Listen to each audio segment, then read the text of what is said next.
Now, an international summit has begun in the Russian capital, Moscow, to consider rival claims to mineral rights in the Arctic. It's thought that a quarter of the world's undiscovered oil and gas resources lie beneath the Arctic Ocean, and global warming is making those resources more accessible.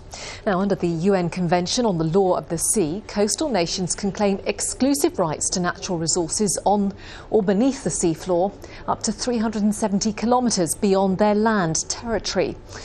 Well, that 370-kilometre point is shown by the dotted line on our map, and what's inside it is up for grabs.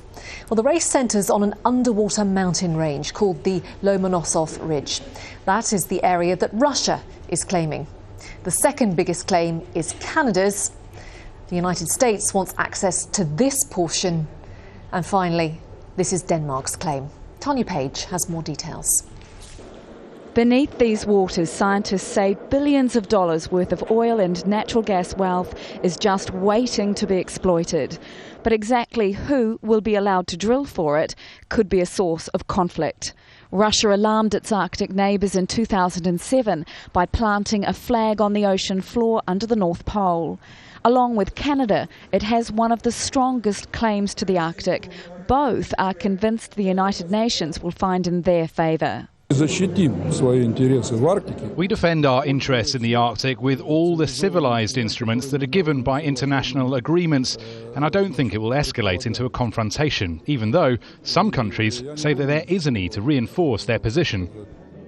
Norway, Denmark and the US also want a slice of the Arctic.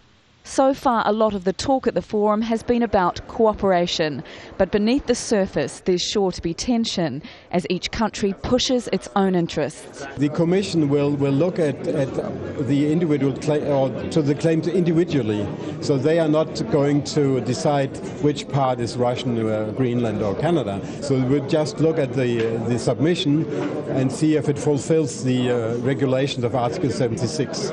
And it's up to the coastal states to delimitate their area in the Arctic. So that's a later process. So a UN decision over who gets what is a long way off. In the next 4 years, each country claiming a stake in the Arctic will have more chances to prove their case. Tania, Al Jazeera.